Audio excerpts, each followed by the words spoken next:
अस्सलाम वालेकुम। Drama review में यूथ प्रोडक्शन के साथ आपको खुश आमदीद कहते हैं। ड्रामा सीरियल खुदा और मोहब्बत इस वक्त अपने उरूज पर पहुंच चुका है।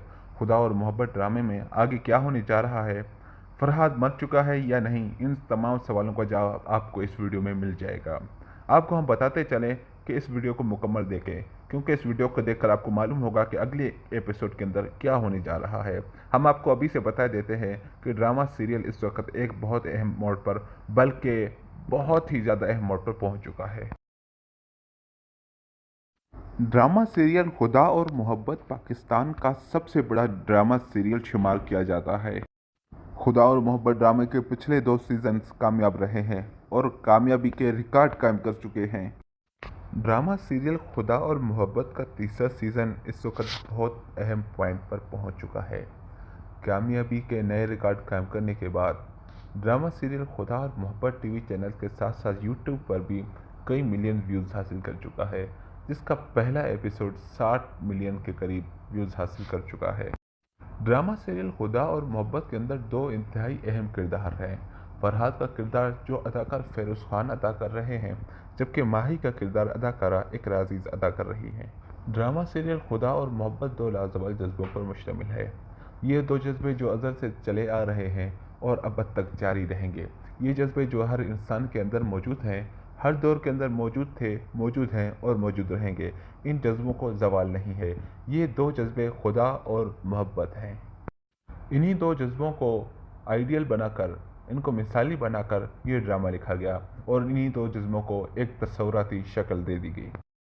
ड्रामा राइटर हाशिम नदीम कहते हैं कि ये ड्रामा दरअसल इस माशरे की अक्कास ड्रामा है। इस ड्रामे के अंदर हमने माशरे की हकीकी तस्वीर को लोगों के सामने पेश करने की कोशिश की है और ये कोशिश की है कि लोग डिजिटल मीडिया के इस दौर के अंदर ऐसा डेटा देखें कि जो इनके लिए फ़ायदा मंद हो, जो इनको हकीकत दिखा सके। ड्रामा के राइटर हाशिम नदीम के बकौल ये ड्रामा दो ऐसे किरदारों पर मुश्तमिल है। फरहाद जो एक गरीब ख़ानदान से ताल्लुक़ रखता है और काम करने के लिए एक अमीर ख़ानदान में काम करने के लिए जाता है, और जहाँ पे एक माही नामी लड़की जो एक शाहज़ादी है और किसी पीर साहब की बेटी है, वो वहाँ फंक्शन अटेंड करने आती है और वहीं पे फरहाद को देखता है और फरहाद से कुछ काम निकालने के लिए फरहाद से ताल्लुक़ बनाती है और उसके बाद फरहाद से काम निकालना शुरू कर देती है।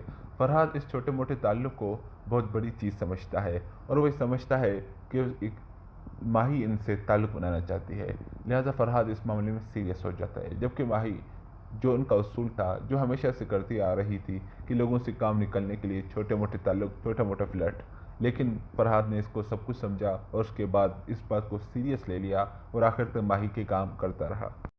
फरहाद ये समझता था कि माही उनसे काम निकालने के बजाय उनसे ताल्लुक़ बनाने पर संजीदा है और माही चाहती है कि इनके दरमियान रिलेशनशिप कायम रहे, लेकिन ऐसा कुछ भी नहीं था।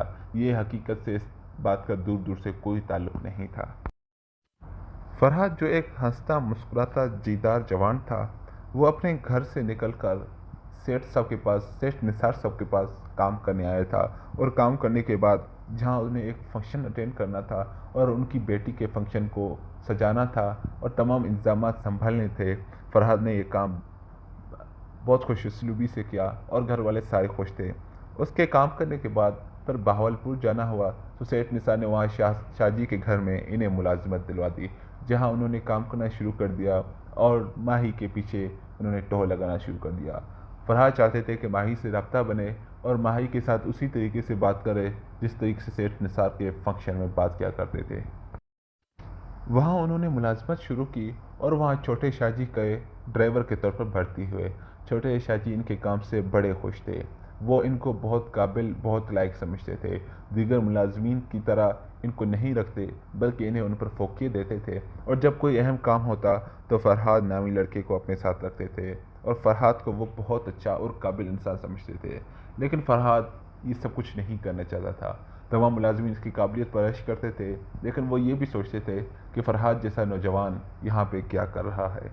फरहाद जिस मकसद के लिए आया था वो एक ही था और वो ये था कि वो माही से बात करे, माही से ताल्लुक़ बनाए, माही से उसी तरीके से ट्रीट करे जिस तरीके से पहले क्या करते थे।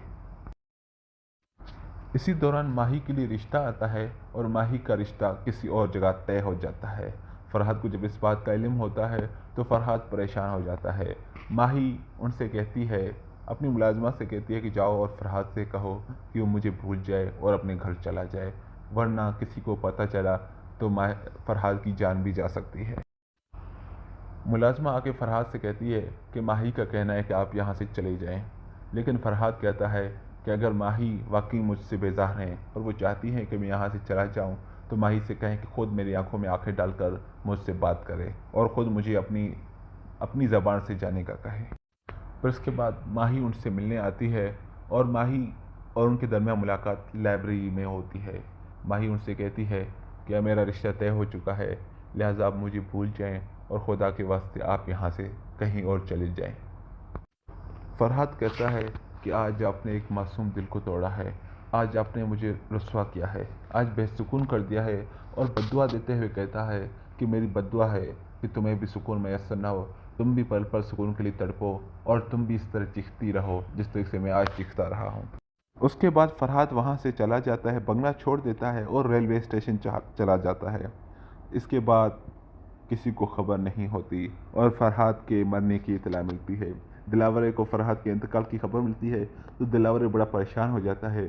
پولیس والوں کا کہنا ہوتا ہے کہ لاش کے پاس سے صرف موبائل فون اور گھڑی برآمد ہوئی ہے، اور موبائل فون کے اندر جو آخری نمبر تھا وہ آپ کا ڈائل شدہ تھا۔ دلاورے کہتا ہے کہ ہاں یہ تو فرحاد کا نمبر ہے اور فرحاد ہی کی لاش ہوگی۔ دلاورے بڑا پریشان ہوتا ہے، رونے لگتا ہے اور بنگلے میں آ کے سب کو اطلاع دیتا ہے۔ دلاورے نورا کو اطلاع دیتا ہے اور نورا بنگلہ میں آ کے چھوٹے اور بڑے دونوں شاہ جیوں کو اطلاع دے دیتا ہے۔ شاہ جی کہتے ہیں بڑا دیندار جوان تھا، ضرور ہماری وجہ سے مارا گیا ہے، ہمیں بھی دشمنی تھی، پچھلی بار انہوں نے جس طریقے سے تاپاک کے ساتھ ہمیں بچا کے لایا، لگتا ہے اس بار وہ خود ہی اس کا شکار ہو چکے ہیں۔ اس کے بعد زنان خاتنے میں ملازمہ کی اطلاع دیتی ہے تو ماہی کو جب اس بات کا علم ہوتا ہے تو ماہی پریشان ہوتی ہے۔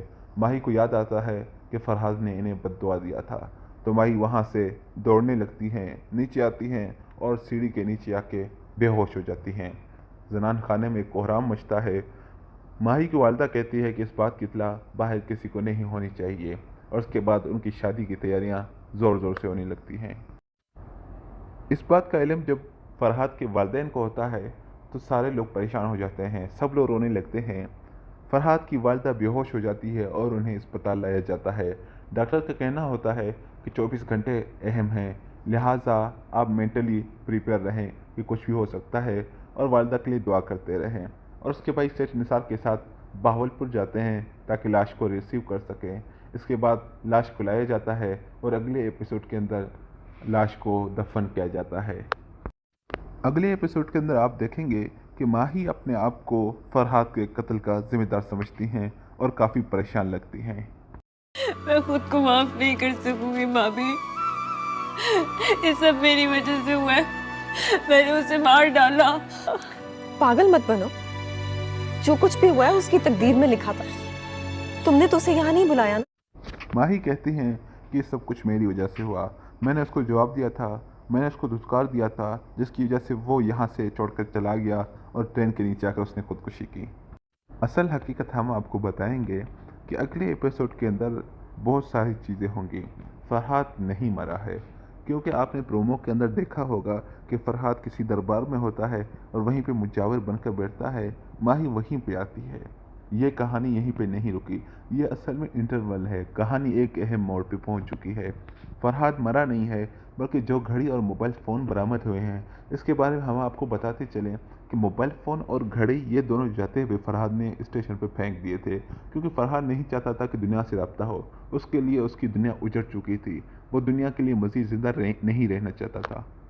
اسی لیے فرحاد نے جاتے ہوئے دونوں چیزیں پھینک کر درگاہ کی طرف نکل گیا اور ٹرین میں بیٹھ گیا، اور آگے درگاہ میں فرحاد ملے گا۔ دوسری بات یہ ہو سکتی ہے کہ فرحاد نے جاتے ہوئے موبائل فون اور گھڑی کسی فقیر اور غریب کو دے دیے کہ تم رکھ لو، اور خیرات کے طور پر اس کے حوالے کر دیے، جو ٹرین کے نیچے آ کر انتقال کر گیا۔ ہمیں لازمی بتائیے گا کہ ہماری ویڈیو آپ کو کیسے لگی۔ اگر ہماری ویڈیو اچھی لگی اور آپ مزید ایسی اچھی پوسٹیں دیکھنا چاہتے ہیں تو ہمارے ویڈیو کو لائک کریں، ہمارے چینل کو سبسکرائب کریں، بیل آئیکن کے بٹن کو لگائیں۔ بہت شکریہ۔